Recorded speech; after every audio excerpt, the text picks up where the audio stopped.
Bismillahirrahmanirrahim.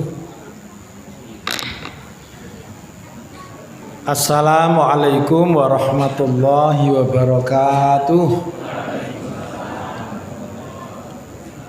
Bapak Ibu jamaah rahimakumullah, mari kita mulai kajian kita dengan membaca surah Al-Fatihah. A'udzu billahi minasy syaithanir rajim. Bismillahirrahmanirrahim. Alhamdulillahi rabbil alamin. Ar-Rahmanir Rahim. Maliki yaumiddin. Iyyaka na'budu wa iyyaka nasta'in. Ihdinas siratal mustaqim. Siratal ladzina an'amta 'alaihim ghairil maghdubi 'alaihim waladdallin.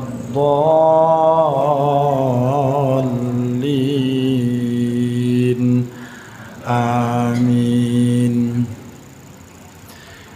Innal hamdalillah nahmaduhu wa nasta'inuhu wa nastaghfiruh wa na'udzu billahi min shururi anfusina wa min sayyiati a'malina. May yahdihillahu fala mudhillalah wa may yudlil fala hadiyalah. Asyhadu an la ilaha illallah wahdahu la syarikalah wa asyhadu anna Muhammadan abduhu wa rasuluhu la nabiyya ba'dah. Allahumma salli wa sallim wa barik ala nabiyyina Muhammadin wa ala alihi wa sahbihi ajma'in wa man tabi'ahum bi ihsanin ila yaumil qiyamah. Qala Allah ta'ala fi kitabil karim. A'udzu billahi minasy syaithanir rajim. Inna 'iddatash shuhuri 'indallahi 12 syahran fi kitabillahi yauma khalaqas samawati wal arda minha arba'atun hurum. Dzalikad dinul qayyim. Fala tadhlimu fihinna anfusakum wa qatilul musyrikina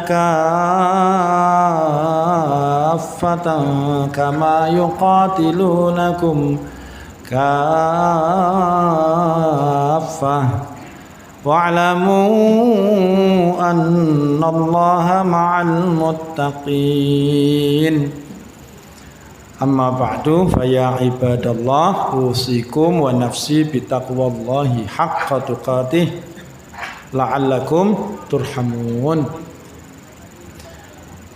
Takmir Masjid Fatimah yang dimuliakan Allah, Bapak-bapak, para sesepuh, ini sepuh yang terus istiqomah yang mengawal anak-anak muda, generasi-generasi penerus pemakmur masjid. Istiqomah, mudah-mudahan panjenengan yang sepuh-sepuh sehat walafiat ya, dan barokah dunia akhirat. Para ikhwan, akhwat semuanya yang setia mengikuti kajian, dan tidak hanya kajian tetapi agenda-agenda amal soleh yang digalang dari masjid ini ya Bapak Ibu. Insya Allah juga termasuk mungkin ya ulil amri ya, sini juga termasuk ulil amri ya. Walaupun secara proporsional ya, karena jamaah Masjid Fatimah itu kan tidak semuanya dari masyarakat sekitar, tapi dari beberapa daerah, tapi tidak masalah. Terima kasih Ustadz Iwan yang sudah menghubungi beberapa waktu. Cuman harusnya kan Selasa kemarin, tapi karena Selasa kemarin ngisi di Josroyo, maka Alhamdulillah Selasa ini bisa Bapak Ibu. Dan Selasa ini bertepatan dengan tanggal 8 Zulqa'dah. Kalau hitungan malam berarti sudah 9 Zulqa'dah. Tinggal 20 hari masuk Dzulhijjah. Ya itu. Ya, masuk Dzulhijjah. Maka judulnya yang berhubungan dengan bulan haram Bapak Ibu. Judulnya bulan haram. Berhubungan dengan bulan haram. Ya. Saya ditanya oleh Pak Iwan, ya, yang tema berhubungan bulan haram saja. Karena bulan haram ini ya hanya sedikit kaum muslimin yang memanfaatkan momentum ini untuk melakukan sebagaimana yang Allah perintah. Nah, perintahnya ada di ayat surat 9 ayat 36. Ya ada beberapa surat atau ayat yang berhubungan dengan bulan-bulan atau bulan haram itu ada, tapi karena waktu yang terbatas ya ayat ini saja, ayat 36 surat 9. Ayatnya agak sedikit panjang.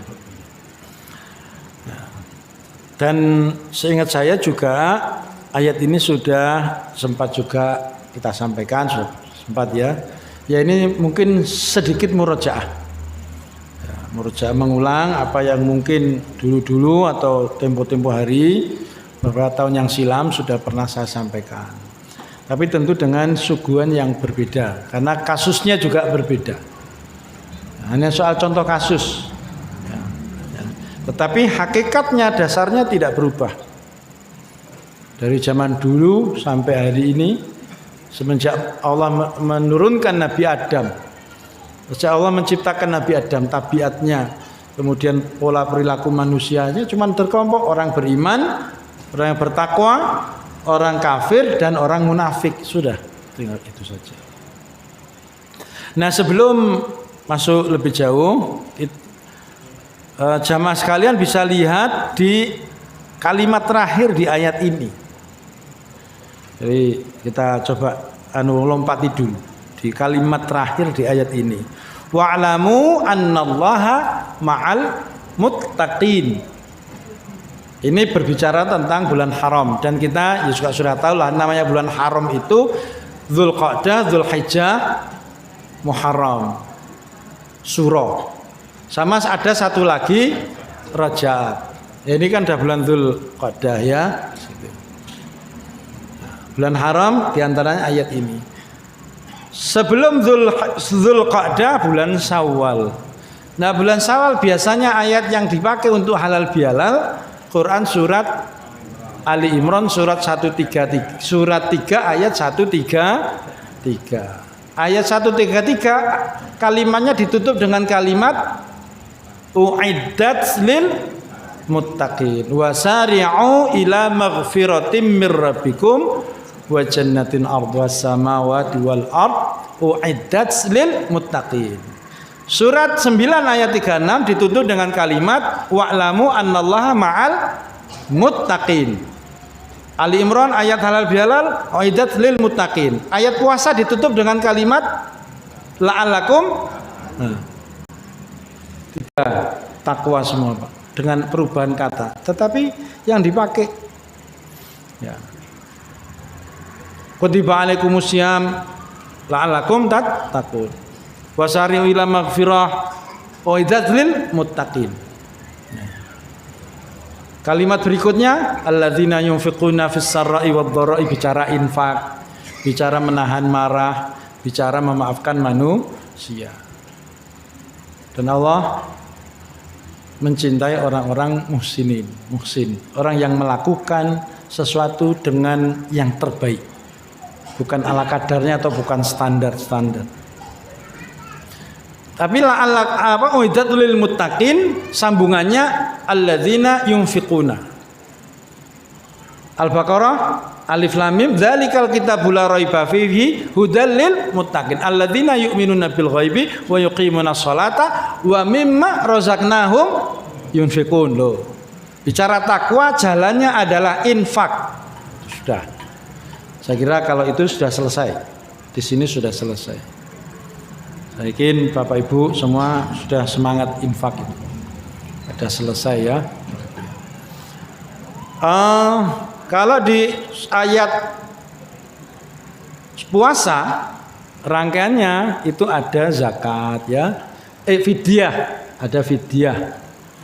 Ya, jadi yang tidak sanggup puasa dan memang betul-betul berhalangan tetap untuk berpuasa maka fidyatun ta'amu miskin fidyah. Untuk menyempurnakan puasa Ramadan sebelum sholat Id sudah harus keluar zakat fitrah, pasti berhubungan dengan harta Bapak. Untuk takwa selesai. Kalau mau jalan takwa yang bikin licin itu adalah infak. Ya, yang bikin licin lancar, bukan licin, lancar untuk sampai kepada ketakwaan adalah infak, dan itu disebut di dalam ayat halal bihalal itu. Ya, disebut halal bihalal itu infak. Bahkan tidak sampai pada kebaikan lantanalul birra hatta, nah itu. Tidak akan sampai pada kebajikan sebelum engkau menafkahkan harta yang kamu cintai. Nah, ini coba. Ya. Ini singgungan dulu terkait dengan kata-kata takwa di dalam ayat-ayat yang dikutip sejak bulan Ramadan, Syawal, dan ini bulan haram Dzulqa'dah. Ya, maka saya kutipkan ayat ini. Ayat surat 9 ayat 36. Tapi ayat ini dibuka dengan ilmu pengetahuan Bapak Ibu. Dibuka dengan ilmu pengetahuan. Dengan sain. Inna iddatasy syuhuri indallahi 12 syahran fi kitabillahi yauma khalaqas samawati wal arda minha arba'atun hurum. Sesungguhnya bilangan bulan, jumlah bulan ya indallah di sisi Allah itu ada 12 bulan ya. Yang itu sudah berada dalam ketetapan Allah fi kitabillah. Sudah ditetapkan Allah di dalam ketetapan Allah. Semenjak langit dan bumi diciptakan. Semenjak langit dan bumi diciptakan. Bicara bulan haram tidak mungkin dilepaskan dengan langit bumi. Bicara dengan Ramadan tidak lepas dengan langit bumi, cuman yang disebut bendanya adalah faman syahida minkumus syahra falyasumhu. Barang siapa yang melihat bulan maka berpuasalah. Pertama tadi infak, hubungan dengan takwa infak. Yang kedua rajin-rajin mengamati alam semesta.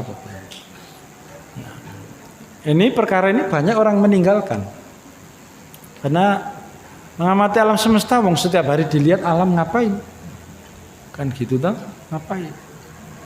Tapi Nabi Ibrahim mengamati alam semesta. Nabi Yusuf mimpinya aja juga alam semesta, Bapak. Dunia luar angkasa. Ya. Nabi Isra Mi'raj menembus luar angkasa, Bapak. Ya kan?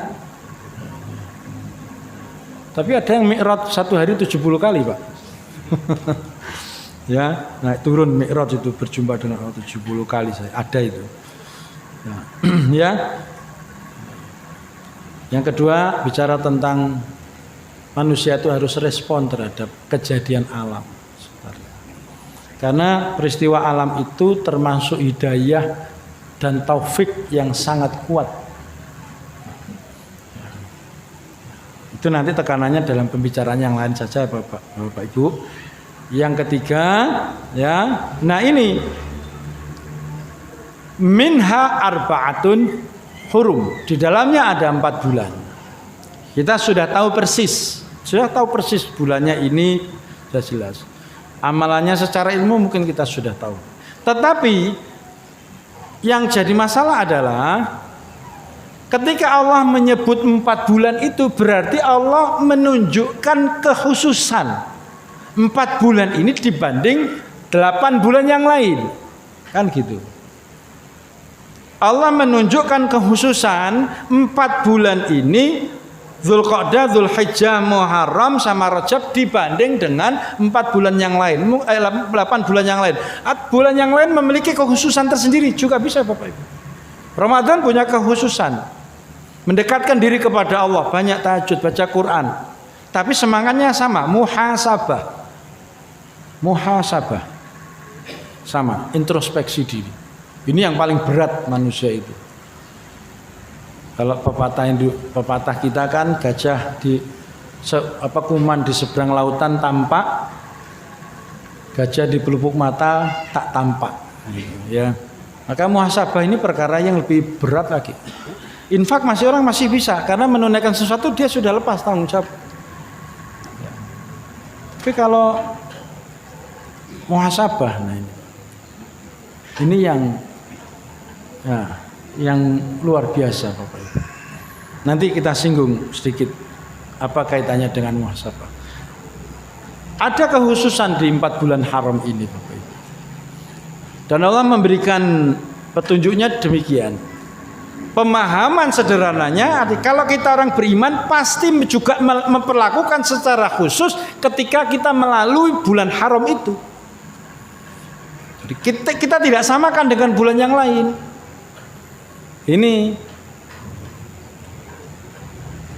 jadi harus dibedakan baik lisan maupun perbuatan, termasuk isi hati. Allah bedakan, Allah khususkan 4 bulan ini Allah sebutkan di dalamnya ada 4 bulan. Loh yang 8 bulan yang lain apa bedanya? Kok Rasulullah Allah sebut ada 4 bulan haram, 4 bulan terlarang. Apa yang membedakan dengan bulan-bulan yang lainnya? Apa larangannya berbeda? Oh iya, berbeda bagi yang pergi haji. Yang tidak pergi haji, larangannya sama Bapak Ibu. Dan membunuh, mencuri, merampok. Tetapi jika orang yang di bulan larangan saja masih melakukan, maka konsekuensi di dunianya akan mendapatkan kesulitan jalan hidayah Bapak Ibu. Kalau rezeki sudah jangan belum tahu dia itu di dunia mau mukmin atau kafir, Allah sudah tulis rezekinya kok. Mau jasanya asli atau palsu, rezekinya sudah ditulis Bapak Ibu. Tidak penting. Kan gitu toh. Tidak penting. Ya, di situ. Mau dia ngoplos Pertalit atau Pertamina, Allah sudah tulis rezekinya. Tinggal dia cara ngambil rezekinya bagaimana. Tidak penting, masalah itu tidak penting. Justru yang penting itu ketika Allah menyebut ada 4 bulan terlarang, bulan haram, maka di bulan haram kita mesti apa itu?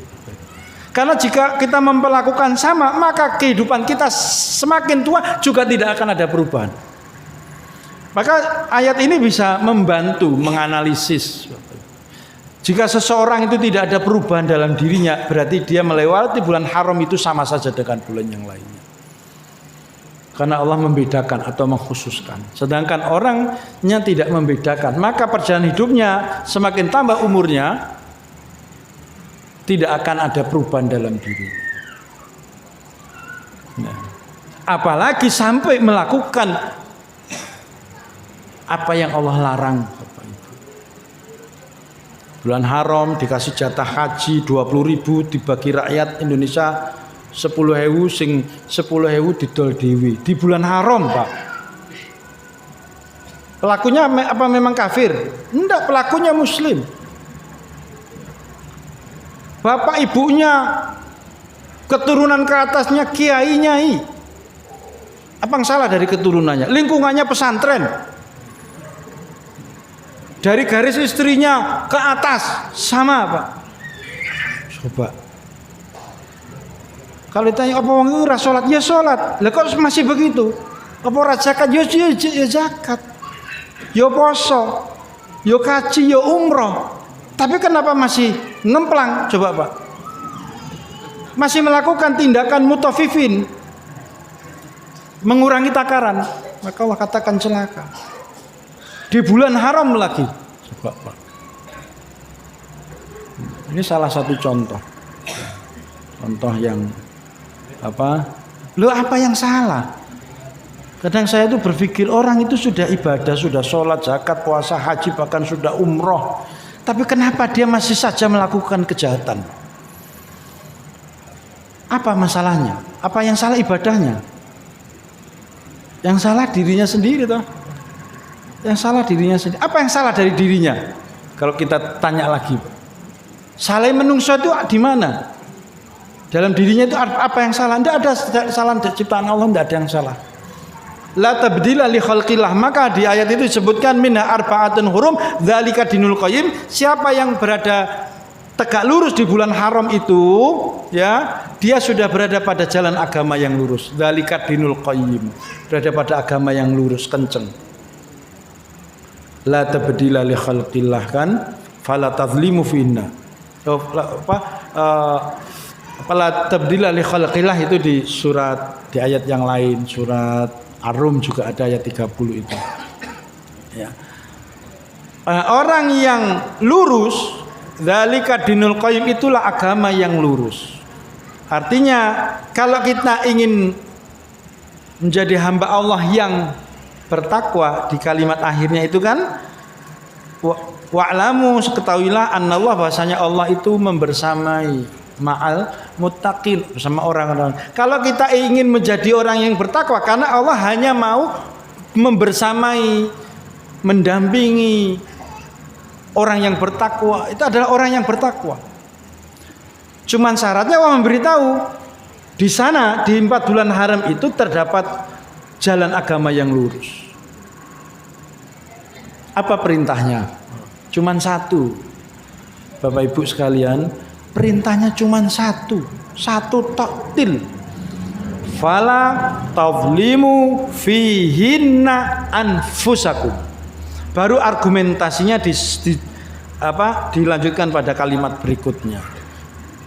Kalaupun perang, kalian diperang dalam bulan haram itu, kalian diperangi oleh orang musyrik, maka perangi mereka sebagaimana mereka memerangi. Ojo mbok bablaske. Nek mbok bablaske setelah rampung bulan haram silahkan taklukkan. Tapi di dalam bulan haram jangan. Perangi mereka sebatas mereka memerangi. Ya, wa qatilul musyrikina kafah kama yuqatilunakum kafah. Sudah, itu tahu Bapak.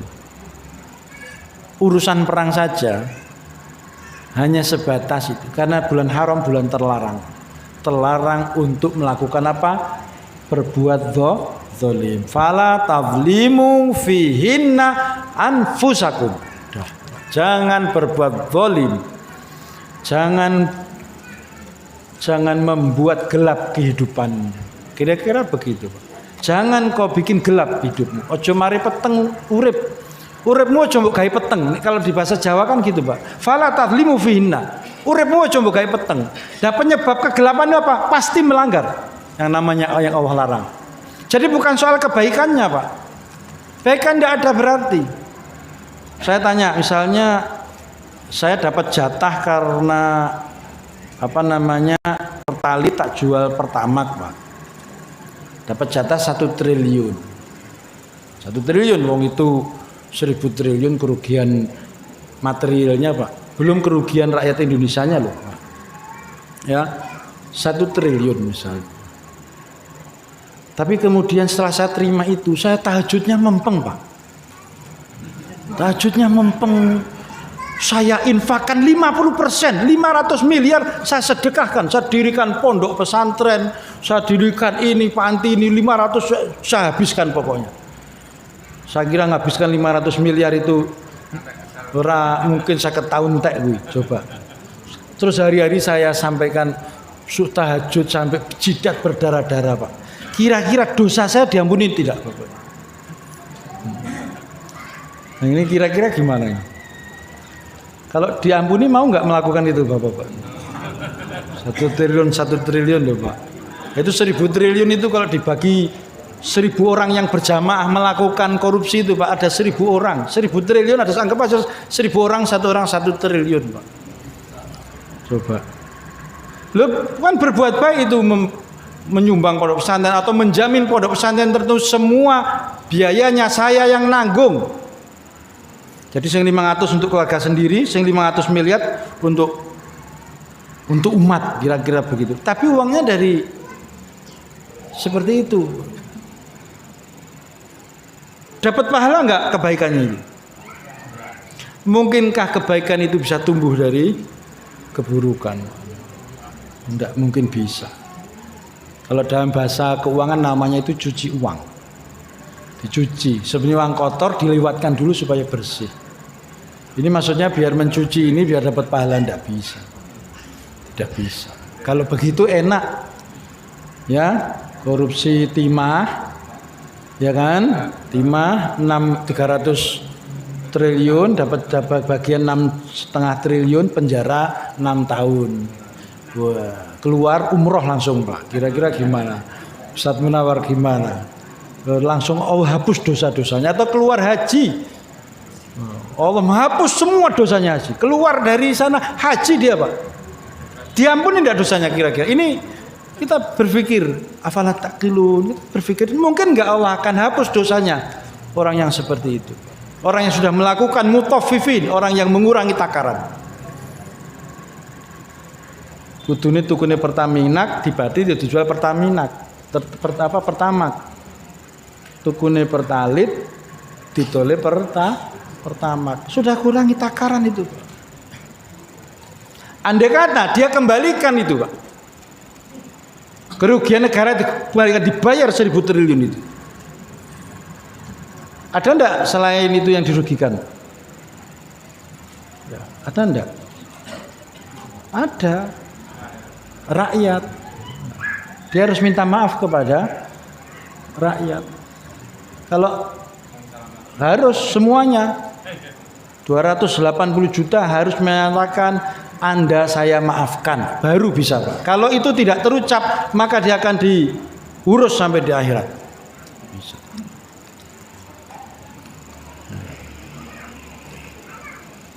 Mau sujud-sujud sampai, atau yang 100 miliar infakkan ke Gaza, dapat pahala enggak Pak?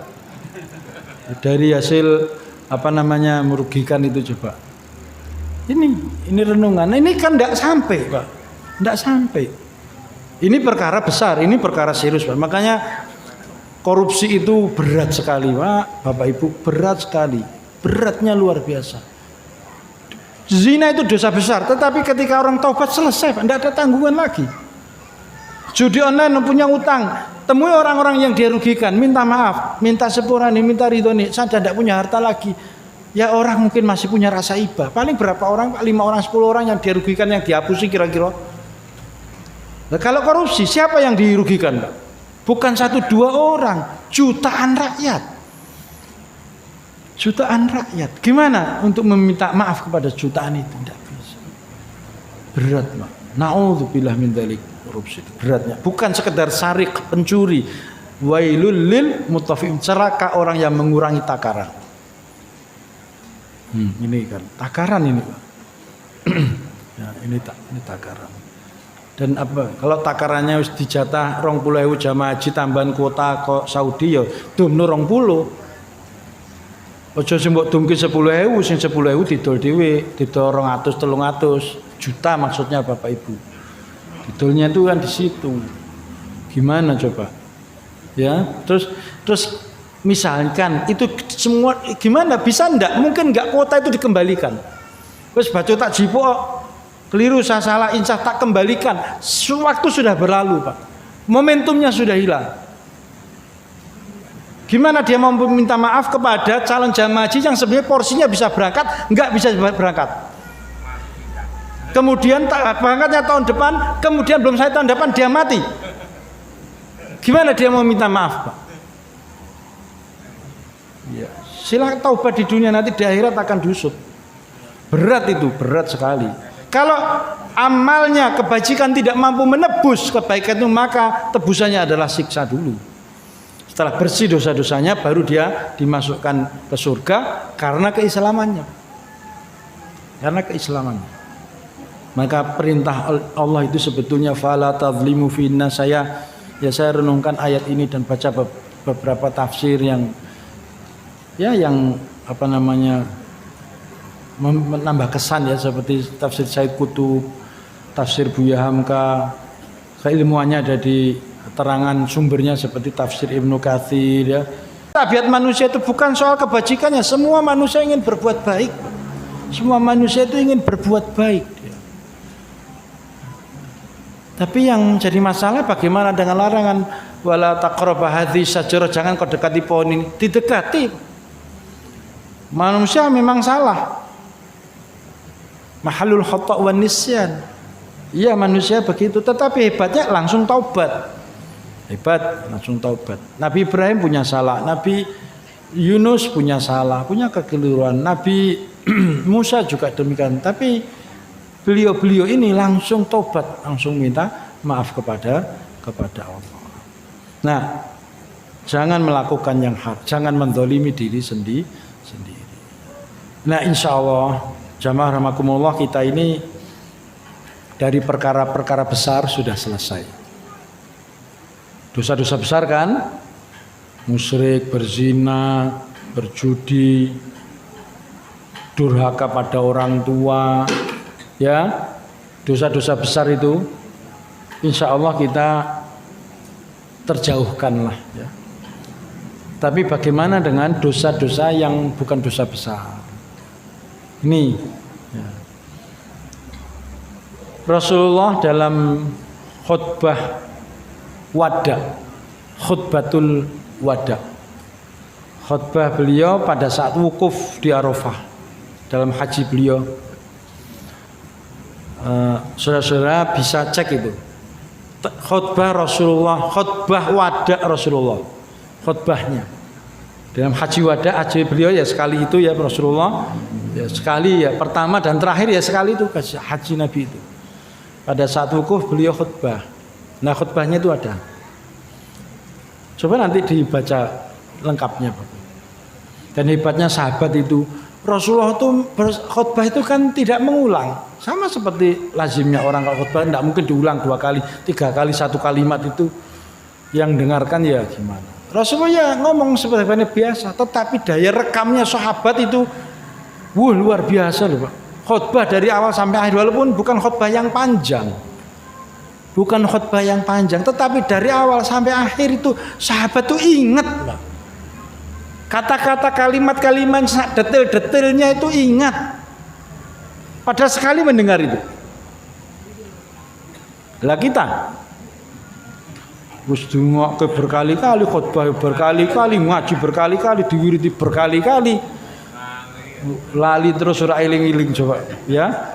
Ini kalau makanya kita lihat sahabat ini ya Allah ya, bayangkan khutbah spontan loh. Nah, di dalam khutbah wada itu, khutbah Nabi itu dalam haji itu tidak biasanya Rasulullah itu ada pengantarnya. Nah, pengantarnya itu saya hitung ada 4 kali. Di awal jelas, di awal kalau saya 2 kali, kemudian di tengah-tengah, di akhir. Di antara pengantarnya begini, camkan kata-kataku ini, pedomani kata-kataku ini, sampaikan kepada yang tidak hadir pada saat ini. Sampai no, sing ora teko tulung sampai no. Padahal Nabi khutbah wada Nabi haji itu sekitar tahun ke-9 Hijriyah. Jadi ada sahabat yang sudah membersamai selama 20 tahun lebih, Pak. Kurang apa itu? Udah kenalnya dengan Rasulullah udah kayak apa? Dari 20 tahun Nabi bersabda itu, ya tidak pernah sebagaimana tekanannya pada haji khutbah itu. Camkan kata-kataku ini, itu kalau dalam redaksi terjemahnya. Pedomani, pegang erat kata-kataku ini, sampaikan kepada mereka yang tidak hadir. Sampai di akhir khutbahnya juga beliau begitu, Bapak. Berarti isinya itu Sayyidina Abu Bakar cerdas. Sahabatnya tahu bahwa kalimat-kalimat ini menunjukkan tanda bahwa Rasulullah itu sudah mau pamit. Wis wanti-wanti. Titi wancine yo bakal teko. Nah, di antara isinya salah satunya, Bapak. Ya Rasulullah sampaikan soal istri, soal perhatikanlah umatmu yang lemah, ya kaum muslimin yang lemah itu perhatian. Tapi ada satu kalimat yang begini, Bapak Ibu. Iblis sudah berputus asa dari kalian atas perkara-perkara yang besar. Nih, setan telah berputus asa terhadap kalian dari perkara-perkara besar. Maksudnya apa? Ya, iblis sudah tidak mungkin lagi bisa menggoda, setan menggoda sahabat untuk melakukan dosa besar. Insya Allah dalam hal ini sama dengan kita. Insya Allah ya, terjauhkan dari dosa-dosa besar. Tetapi kalian belum terbebas dari perkara-perkara kecil, perkara yang tampak remeh di mata kita, kira-kira begitu. Dari perkara-perkara ini Rasulullah sampaikan loh. Insya Allah kita yang duduk di hari ini di sini kan tidak ada pezina, durhaka orang tua, tidak ada pembunuh, tidak. Dosa-dosa besar itu. Tetapi justru yang dikhawatirkan Rasulullah itu perkara-perkara kecil. Semangatnya apa? Jadi wong sing gagasan, sing gagas perkara. Nriti ndak Pak, untuk dirinya loh Pak, bukan untuk orang lain. Untuk orang lain nanti malah merepotkan. Nggak mau orang berteman, terlalu nriti. Tapi paling tidak untuk diri sendiri.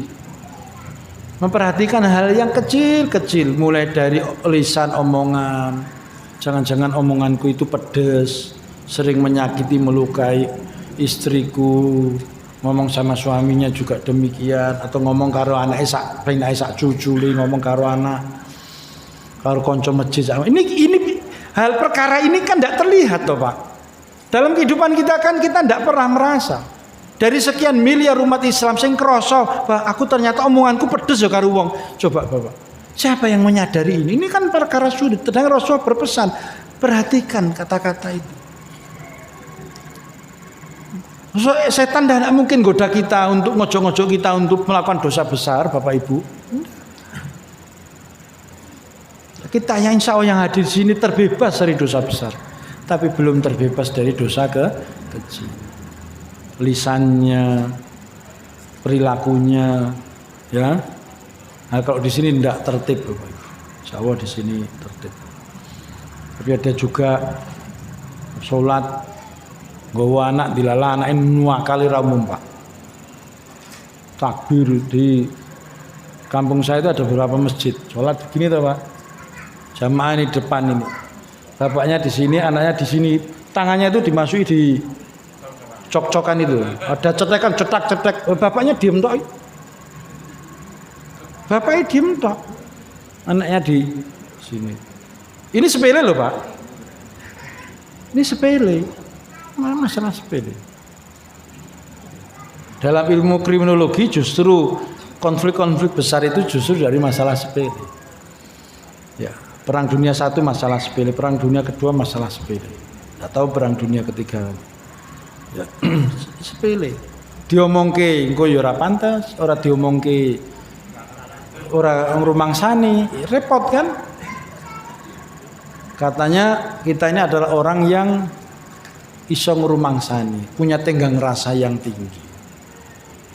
Pernah juga sholat di Al-Hadi ini juga gitu. Si yang ahwat nggak sholat, sama bayinya, anak kecil, anak kecil, belum bisa berdiri Pak, belum bisa jalan. Pernah itu. Suaminya ikut sholat berjamaah di sana. Itu kaca dijedar-jedor itu, ibunya diam saja. Dua. Ibunya itu tidak sholat, mungkin dalam haid. Gimana? Pakai cadar. Ibunya itu pakai cadar. Kenapa saya tahu? Karena saya masbuk. Saya datang itu tahu. Itu kok dinjarke wae iki piye to? Ya, dinjarke. Ini masalah-masalah sepele. Nah, kalau orang hal-hal sepele saja tidak nyadar, itu betapa sulitnya nanti dia akan menyadari. Semakin tua itu. Maka sudah dipersiapkan waktu-waktunya oleh Rasulullah dalam Islam itu, mulai dari Ramadan, mengurangi aktivitas kemanusiaan, urusan dengan manusia dikurangi. Apalagi saudara-saudara di sini banyak yang iktikaf ya. Iktikaf atau mabit? Kan beda itu. Kalau iktikaf 24 jam, kalau mabit itu pada suruh pergi lagi Pak. Ya, tapi paling tidak sudah bermalam abid dalam kesendirian merenung. Enggak usah target baca Quran, tapi hidayahnya enggak tahu ya gimana? Baca sekalimat, dua kalimat, sak makna nih, syukur baca tafsirnya. Akan terbuka itu, kepekaan diri itu terbuka. Ini karena yang berat. Yang berat itu di situ. Nyadari diri. Ya, nyadari diri. Saya juga punya sahabat Pak, itu di Colomadu. Suaminya itu tidak dianggap Pak. Istrinya itu sakarepe wis. Beknak-beknik. Wujuduhu keadami. Seperti tidak ada. Ada orangnya itu ada, tapi sudah tidak dianggap ada oleh istrinya. Dan istrinya punya penghasilan sendiri. Dan dua-duanya sudah pergi haji semua. Sudah 2 kali malahan. Hajinya 2 kali. Loh, apa artinya wukuf dia? Merenung diri 6 jam di sana. Kalau tidak membekas dalam dirinya, tidak bisa melihat siapa yang di hadapannya. Apa artinya sujudnya, nangis-nangisnya, labbaik Allahumma labbaik. Balik Indonesia nyolong meneh, misalnya tuh Bapak Ibu. Loh apa? Apa artinya? Kan begitu tuh. Ya, ini sesuatu yang krusial. Kalau ibadah ya tidak berubah. La tabdila li khalqillah. Dari dulu ya Isya 4 rakaat, Maghrib 3 rakaat, waktunya juga sudah ada. Ya. Innas sholata aqimus sholat, tegakkanlah oleh kalian sholat itu. Innas sholata kanat alal mu'minina kitabam mawquta. Sholat itu sudah ditentukan waktu-waktunya untuk orang-orang yang beriman. Perintahnya aqimus sholat, tegakkanlah oleh kalian semua. Tapi ketika perintahnya aqimis sholat, tunggal, tegakkan olehmu pribadi sholat itu. Apa kalimat berikutnya? Innas sholata tanha anil fahsya'i wal munkar. Sholat yang kau tegakkan secara pribadi itu seharusnya bisa mencegah dirimu dari perbuatan keji dan mungkar. Seharusnya kan begitu. Kalau dirinya sendiri tidak bisa menahan, bagaimana dia akan memerintahkan supaya orang tidak melakukan larangan. Soal kebaikan tidak gampang kebaikan itu, tapi soal larangan ini kan berat menahan diri dari larangan itu. Maka pesan pada kajian malam ini Bapak Ibu, satu ya, ketakwaan itu bisa diraih dengan apa tadi, alakum tatakun uidatil muttaqin ya. Itu satu dengan berinfak. Kalau kita urutkan tadi ayat-ayat halal bihalal, ayat-ayat puasa ya kan. Yang kedua memperhatikan alam semesta, kejadian-kejadian itu jadi wong sing gagasan alam juga lah kira-kira. Nah yang ketiga ini menurut hemat saya ini termasuk perkara yang sulit. Sulitnya bukan sulit biasa, karena yang dituntut adalah kemampuan melihat diri sendiri. Bisa menilai kalimat-kalimat yang diucapkan. Bisa menilai lagak perilaku kita ini sebetulnya memberikan daya tarik bagi orang untuk berdekatan, bersahabat atau enggak. Ya kan? Ini hanya bisa dilihat terus. Karena orang itu kecenderungannya kalau diberitahu tidak mau tahu, bahkan tersinggung. Ya, bahkan tersinggung. Bahkan aja kalau dikirimi ayat malah bisa tersinggung kok. Saya beberapa hari ini ada orang yang mengirimi saya untuk menyampaikan kritik. Ya saya bersyukur, saya senang sekali kan begitu ya. Terima kasih. Kemudian saya perkuat dengan ayat. Ya memang Pak Ustadz pinter loh, malah digitukan Bapak Ibu. Ya. Saya tambahi ayat lagi, ayat halal bihalal saya kimbol wal kadhiminal ghaid, orang yang mampu menahan dari masalah. Tambah tersinggung lagi dia Pak. Waduh, akhirnya sudah diam saja. Karena ini di bulan haram. Ya, kalau tidak di bulan haram mungkin tak ladeni Pak. Tapi karena di bulan haram, waduh, iman-iman lah. Ya toh? Kalau dulu-dulunya saya ladeni itu, ya saya ladeni. Ya sebetulnya bukan untuk apa, tetapi untuk kadang-kala kita itu ada hal begitu untuk mengasah saja, mengasah cara berpikir. Jadi itu, nah dari 3 poin ini yang semuanya penting jelas, tetapi tingkat kesulitannya itu ya yang nomor 3 ini, kemampuan kita melihat diri kita sendiri, Bapak. Kemampuan melihat diri sendiri, apakah kata-kata kita ini benar. Kalau bahasanya bahasa orang Jawa iso ngrumangsani, gitu toh asline. Aja rumangsa iso ngrumangsani. Kalau bisa ngerumangsani, wah ya sudah selesai. Selesai. Bisa ngerumangsani, tahu diri itu, sudah selesai.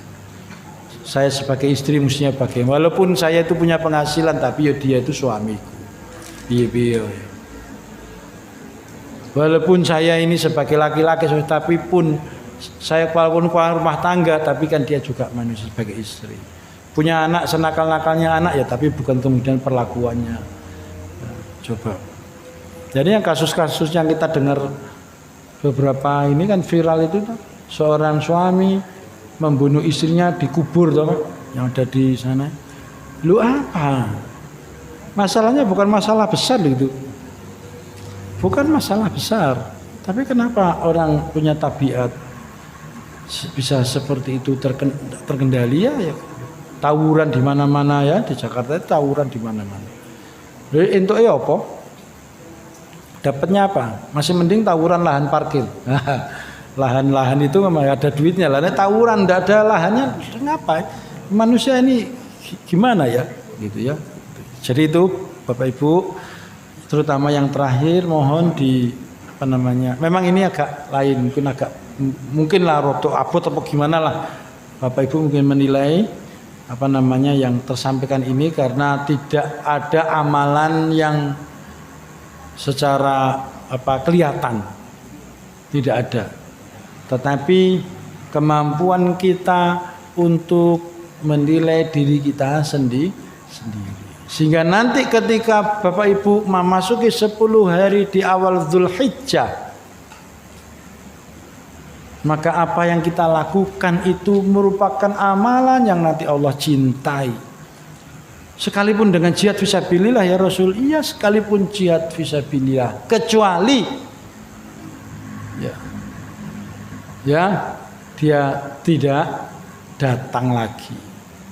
Ya sekalipun dengan jihad fisabilillah, dengan hartanya dan jiwanya, dan dia tidak kembali lagi, Bapak, alias mati syahid, itu baru bisa menyamai amalan di 10 hari atau 9 hari di awal Dzulhijjah. Kalau ini enggak, Bapak Ibu mau menyumbang habis-habisan untuk Palestina, ya kan, itu dibanding dengan amalan 10 hari ini lebih Allah cinta ini. Apalagi di bulan ini Bapak Ibu beramal untuk Palestina besar-besaran, waduh, tidak terhitung itu. Ya, kesempatan ini.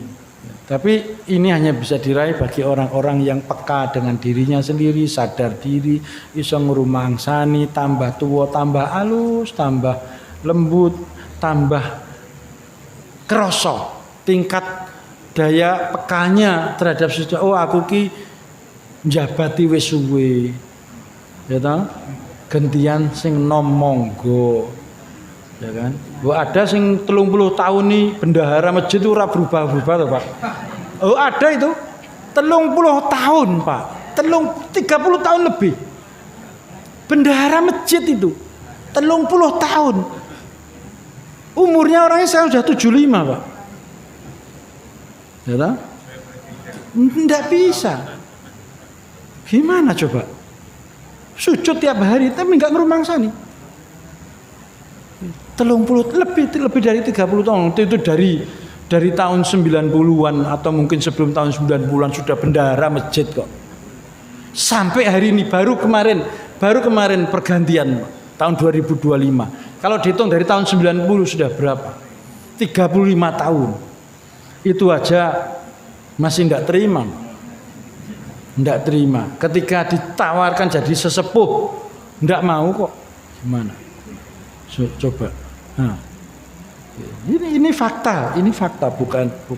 Jadi gimana? Coba kalau ngerumangsani, ya sudahlah. Wis coba. Kalau ngerumangsani tentu tidak demikian. Ternyata ngerumangsani ini perkara yang sulit. Nah itu kalau bisa ngerumangsani Bapak Ibu, ya Allah, itu semua amal-amal Bapak Ibu itu, waduh, sudah. Ya. Berbobot, berkualitas. Mentes. Podo-podo sholat. Yang satu itu jiwanya peka, tahu diri. Yang satu semangat sekali tapi tidak tahu diri.